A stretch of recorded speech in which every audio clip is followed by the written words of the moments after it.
Hello again, I'm Stephen Jerome, and I'm going to continue reading from my third novel, The London Year. This is part 86, and I want to just take a moment about the novel itself and this little part. This novel was written, this fiction was written as a memoir in the first person. So the line between the author, the narrator of the story, and the story being told is blurred, shall we say. In other novels that I have written, all my other novels, as a matter of fact, and typically with novels, the author is behind the veil, as it were. So the story proceeds without the author intervening.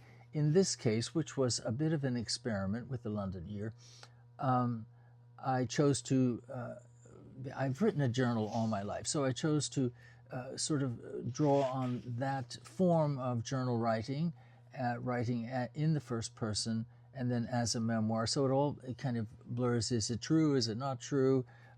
Let's call the London Year fiction, but we will continue with part 86 this way.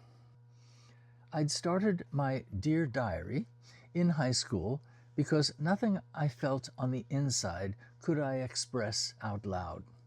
All my male friends were thinking about girls, chasing girls, and by senior year, dating girls.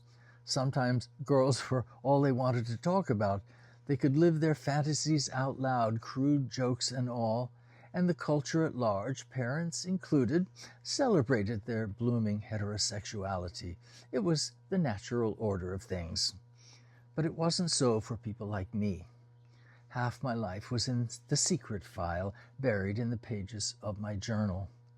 In another time and place, I might have lived in hiding my entire life like a criminal, waiting to be caught, cowed by the common narrative that my feelings, the feelings of love that I long for, were, if not an abomination, then certainly less than. One had to assimilate or pass in some way, or overachieve to blunt the pointed fingers. When I was in high school, I fell hard for a beautiful surfer boy named Sam.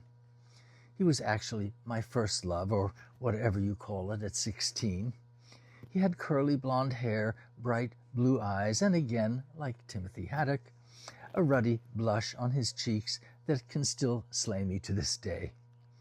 He was 2 years ahead of me in school, wore the same loose attire then that any surfer skater kid does today. Fortunately, Sam showed only kindness as I followed him around like a lost puppy. I wrote excruciatingly heartfelt poems about him, just terrible, and soon began journal keeping to wax in longer ways. Sharing any of this was out of the question because as a not entirely heterosexual teenager, there was no one I knew of like mind who I could talk to. Even my journal was a secret back then. After high school, I started venturing further from the nest. First, jaunts to the Bay Area to visit a female friend who was studying American literature at Berkeley. Then to the desert and to Mexico for meditation retreats, my journal filled with glimpses of new people, new situations, sometimes pictures, ticket stubs, mementos I'd taped to the pages, and dreams. Not the sleeping kind, but page after tedious page as I plotted the imagined course of my future success.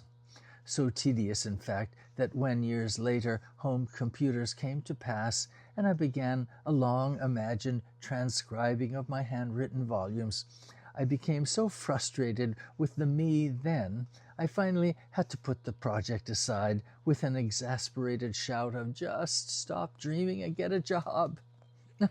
My goodness. I discovered fellow journal keepers like Anais Nin when I lived in London, and later Ned Rorum's 5 volumes of published journals. What emerged was a liberating revelation. Journal writing had no form. I could write whatever I wanted. Journaling became my personal third place, unbound by storytelling, character development, and the dictates of beginning, middle, and end. I realized how freeing journal writing could be. If I was the main character, protagonist, if not hero, the plot was allowed to be improvised, meandering, sometimes pointless, with a narrative arc that might never be resolved.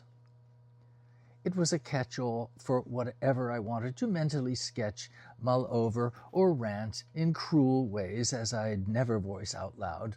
I later realized that my writing and photography actually bled into each other.